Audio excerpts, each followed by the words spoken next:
السلام علیکم۔ آج ہم تیسری جماعت کے نئے چیپٹر کی بلند خوانی کریں گے۔ باب نمبر 6، سبق علامہ اقبال رحمۃ اللہ علیہ۔ مقصد پاکستان کے مشہور اور مایہ ناز شخصیت علامہ اقبال رحمۃ اللہ علیہ کی زندگی کے مختلف پہلوؤں پر روشنی ڈالنا، تاکہ بچے ان سے متعلق زیادہ سے زیادہ معلومات حاصل کر سکیں اور ان کے نقش قدم پر چلیں۔ علامہ اقبال کی بہت سی نظمیں آپ نے پڑھی اور سنی ہوں گی۔ آپ کے ذہن میں یہ خیال ضرور آتا ہوگا کہ اتنی اچھی نظمیں لکھنے والا شاعر اور پاکستان کا خواب دیکھنے والا شخص بچپن میں کیسا تھا، اس نے زندگی کیسی گزاری ہوگی۔ آئیے آپ کو ان کے حالات زندگی اور ان کے کارناموں کے بارے میں بتاتے ہیں۔ پاکستان کے مشہور شہر سیالکوٹ میں ایک باعزت اور نیک شخصیت نے ایک خوبصورت خواب دیکھا کہ ایک اعلیٰ نسل کا پرندہ ان کی گود میں آ گرا، جس کی تعبیر آپ نے یہ سوچی کہ اللہ تعالیٰ انہیں ایک نیک سیرت بیٹا عطا کرے گا۔ 9 نومبر سن 1877 کو علامہ اقبال رحمۃ اللہ علیہ پیدا ہوئے۔ آپ کا نام اقبال بہت سوچ سمجھ کر رکھا گیا۔ اقبال کا مطلب ہے خوش قسمتی یا اچھا نصیب، اور آپ واقعی نہ صرف اپنے گھر والوں کے لیے بلکہ ہندوستان کے مسلمانوں کے لیے بھی خوش بختی کا باعث بنے۔ علامہ اقبال بچپن ہی سے بہت ذہین تھے۔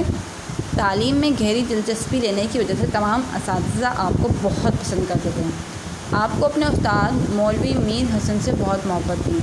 آپ نے عربی اور فارسی کی تعلیم انہی سے حاصل کی تھی۔ شاعری کا شوق بھی اقبال کو انہی کی صحبت میں رہنے کی وجہ سے ہوا۔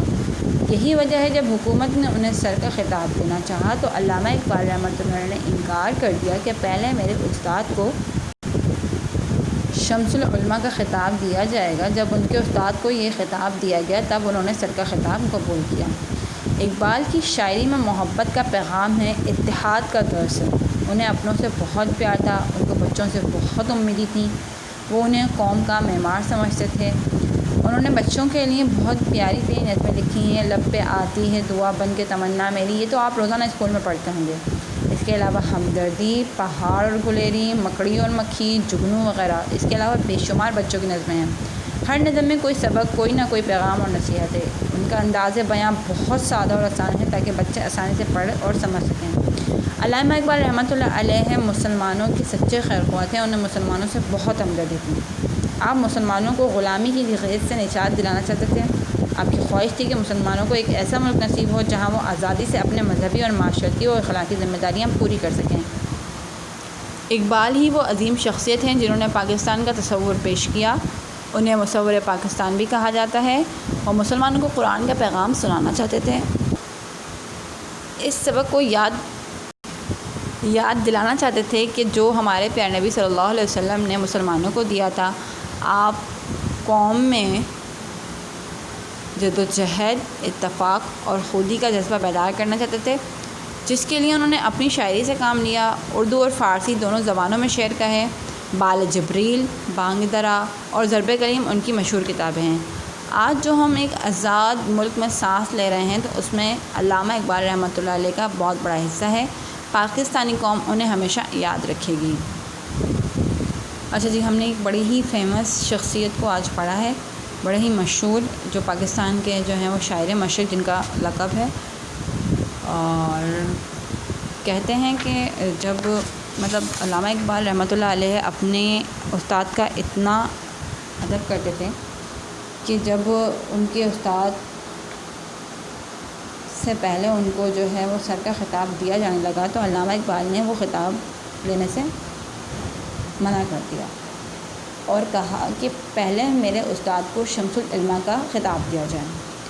تو اس وقت کی انگریزوں کی حکومت تھی، تو انگریزوں نے بلا جھجک علامہ اقبال رحمۃ اللہ علیہ سے یہ بات پوچھی تھی کہ آپ کی تو اتنی ساری تصنیف ہیں، یعنی کہ آپ نے اتنی ساری کتابیں لکھی ہوئی ہیں، آپ ہمیں یہ بتائیں کہ آپ کے استاد کی ایسی کون سی مشہور کتاب ہے جس کے اوپر ہم انہیں کچھ خطاب دیں۔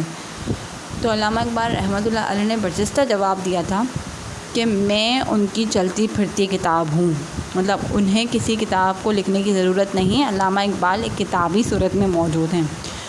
تو انگریز حکومت اس جواب سے بڑا خوش ہوئی تھی اور انہوں نے فوراً سے جو ہے وہ علامہ اقبال کے استاد محترم شمس العلماء کا خطاب دیا، جنہیں وہ مولوی میر حسن تھے۔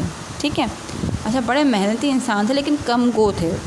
شخصیت میں ان کی بہت زیادہ سنجیدگی اور ٹھہراؤ تھا، بچپن ہی سے تھا۔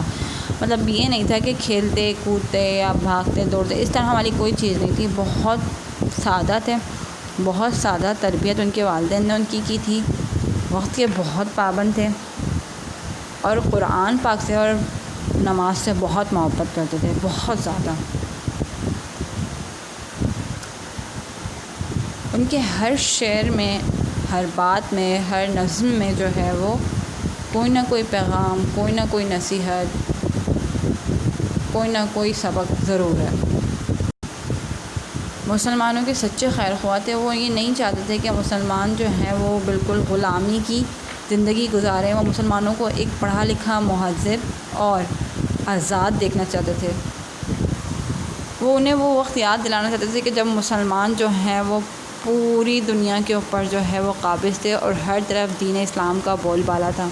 وہ چاہتے تھے کہ مسلمان بھی جو ہیں وہ اس دید کو یعنی ہندوستان کے مسلمان بھی اس دید کو اپنا لیں جو رسول اللہ صلی اللہ علیہ وسلم نے بتا رکھی تھی۔ اس درس کو سنیں جو رسول اللہ صلی اللہ علیہ وسلم نے مسلمانوں کو دیا ہے، کیونکہ وہ سنیں گے تو ہمیں پتہ چلے گا کہ ہماری کامیابی کا راز صرف اور صرف اسی درس میں ہے، اسی سیرت میں ہے جو رسول اللہ صلی اللہ علیہ وسلم کی ہے اور قرآن میں ہے۔ آپ کی مشہور ترین کتابیں بال جبریل، بانگ درا اور ضرب کلیم ہیں۔ اس کے علاوہ بھی بہت ساری کتابیں ہیں۔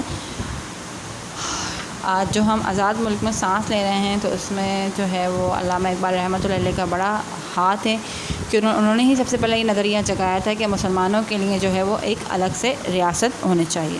ٹھیک ہے۔